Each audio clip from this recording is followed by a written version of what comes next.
Rain and melting snow are leading to rising waters around the Quad Cities, which river will be getting close to record levels by the end of the weekend. And the financial troubles continue for a nursing home in Moline, what the county auditor says Hope Creek's biggest challenge is. WHBF is local for you.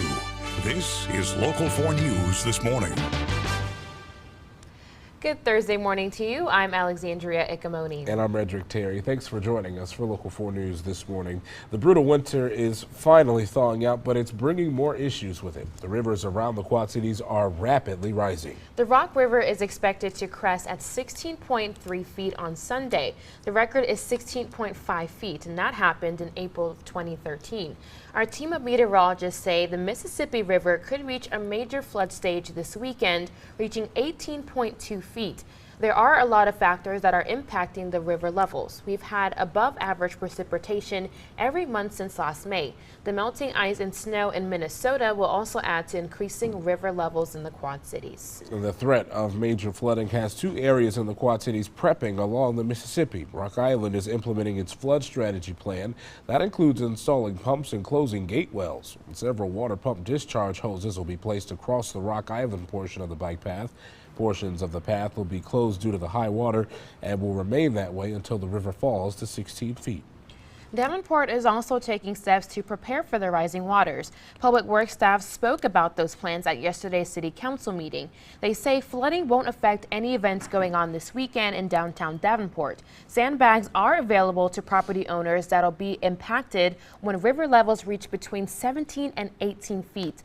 They can pick up between 7:30 a.m. and 2:30 p.m. now through Friday at the Marquette facility. The debt continues to rise for Hope Creek as Rock Island County leaders look for solutions. The nursing home had to borrow $150,000 from the county's general fund to get through this month. The county auditor says the center now owes more than $3 million. This comes as Hope Creek is in the middle of an audit.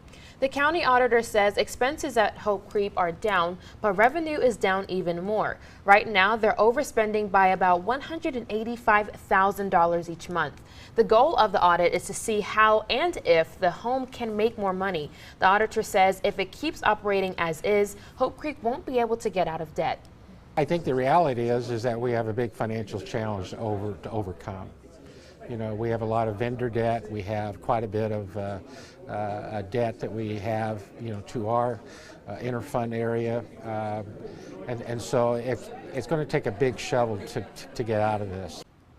Last night, county board members brainstormed about starting a nonprofit foundation to help fund Hope Creek. The county administrator says that's an option, but they'll have a better idea of what might work when the audit is done. Another candidate has entered the 2020 race for president. Former Texas Congressman Beto O'Rourke made it official with a social media video released this morning. O'Rourke went through a list of priorities including health care, climate change, family separation, and criminal justice reform. He'll be making stops in Burlington and Muscatine later today. We're only a few days away now from the Quad Cities going green for St. Patrick's Day celebrations. I'm excited. Several festivities are scheduled around the area for people to enjoy the luck of the Irish, including the annual Kelly's St. Patrick's Day Festival. Local 4's Andrea Medina joined us live at the Front Street Brew Pub. Andrea, we're excited to know more about the party they're throwing this weekend. Hey guys, good morning. Yeah, there's so much excitement going on. Of course, St. Patrick's Day is considered one of the most spirited days of the year. And I'm not just talking about having a good time. We're talking about people are going to be bellying up to the bar for a pint or 10 super early in the morning. Here with me now is Dan Kelly. He's the organizer of Kelly's St. Patrick's Day Festival. All right, so of course, St. Patrick's Day, there's a lot of alcohol being consumed. Is there a historical explanation as to why people drink so much? You know, I think a lot of it is just the coming together of friends, and you know, you're going to sit around with your friends, you're going to talk about all your good times, you're going to meet new friends, and what better way to do that than enjoy a pint or have maybe one of your favorite drinks. Absolutely. And just relax and have fun together. Yeah, I think that's more of enough reason to to be able to drink and celebrate. So of course it's a popular drinking day, and you guys got them covered. So what is on the menu? What can people order this weekend? So these are a couple of our returning popular drinks over the years. So the first one we'll make is an Irish apple. All right. We got some Jameson here. I love Jameson. I just want to start by saying that. I was Susan. You can keep it going. And then we add a little bit of apple pucker here. Okay. And then here, do you want to put that part in? Sure. There's a little cranberry All juice. right. So how much do we want it to Just be? fill A it big up. chaser or? Just fill it up. We're doing this as a mixed drink. All right. All right. So there's our Irish apple drink. Got one. Okay. Then our next one is really probably the most popular one is the skydiving leprechaun. All And right. this I is love a drink. the name This is to a it. drink that we came up with on our own. So That's an original. this is some They can only find Tito's the vodka QC, here. right? Yeah. And we've got some peach schnapps. And then here's a little bit of our, I call that leprechaun juice. All right, Why don't so you just add keep that pouring to it it? up. Yeah. All right. So also something that's really important to know is the fact that you guys are partnering up with Uber to make sure people get back home safely after Sure. having a fun day. You know, if we're going to have all of our friends over for a great big party, we just want to make sure that they get home safe.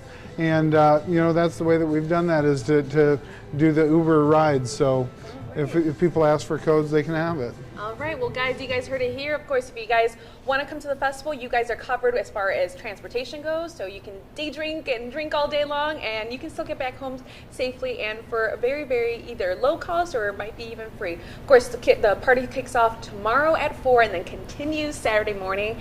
And of course, so before we send it back, I think we got to do a quick cheers, Sure. right? So Happy cheers, St. Patrick's Day. All right, guys, sending it back to you. All right, Andrea. She looks like she's having tons of fun there. Yeah, we'll check in on her. A little Yes, bit. just to make sure, because it was a lot of alcohol in there. All right. Well, one woman born and raised right here in the Quad Cities worked and competed to become Miss Iowa 2018. But with that crown and sash comes responsibility. Michaela Hughes Shaw is working to use her platform to change stigmas about mental health. And that's why we're celebrating Miss Iowa 2018, Michaela Hughes Shaw. We have a closer look at her story as we continue to celebrate women. Being Miss Iowa wasn't a lifelong dream for Michaela Hughes Shaw, and that's not something you hear someone say when they're a state title holder. Some of the girls that I competed at Miss America with had been competing since they were like 5. But what happened is that I was actually playing my violin at an event in 2015, and they were like, hey, have you ever thought about doing a pageant? But the choice of going to school at the University of Iowa unintentionally put her in the running for Miss Iowa. I was like, no, I've never ever thought about doing a pageant. I instantly thought of all the stereotypes that you think of with toddlers and tiaras and women who are just a face and they don't really do anything. Michaela says it's so much more than that. The crown she wears stands for something greater. The 4 points on top even have its own meaning. It stands for style, scholarship, success, and service. And with her platform called How About Hope, she wants to help others and provide encouragement. It's for mental health and suicide awareness. The biggest impact that I want to make on the community and the entire state is just to have honest conversations about mental health and suicide, so then that way we can break stigmas. Mental health is personal for Michaela and has been affecting her life since she was a child. I have a mom who suffers from anxiety, and she's also gone through postpartum depression. And when I was 17, I went through depression and I had suicidal ideation. So I had thoughts of suicide, but I never attempted. Michaela says she was able to get help and wants to give support to people who need it. I just try to use my story as a way to help others and to create that conversation and to make people feel like they are not alone, because they really aren't alone. And she encourages everyone to be confident, even if you have doubts. Just fake it till you make it. I know that's such a cliche thing to say. She's not giving advice that she hasn't taken herself. When I was standing on that stage, or when I had first started competing, I had no idea why I was there, and I didn't think that I deserved to be there. She adds to always go for your dreams, even if others are waiting for you to fail. I've had people doubt me in the past, and I've even had coaches or teachers tell me that I couldn't do something, but I would just tell them to look at me now and to know that you can overcome any struggles and that what somebody else says about you does not define you. In Davenport, Alexandria Ikomoni reporting.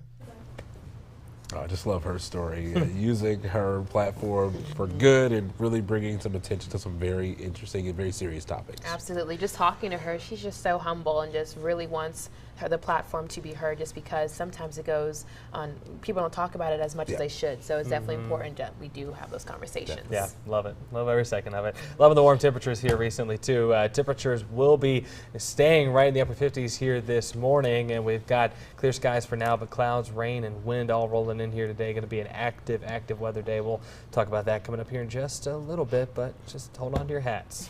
Still pretty comfortable. Yeah, for now. for sure. All right, Ash, thanks. Coming up, a battle of the border, what tonight's matchup is looking like as the Hawkeyes take on the Fighting Illini. Jay Kitwell has that next in sports. Time now, 6:41. You're watching Local 4 News this morning.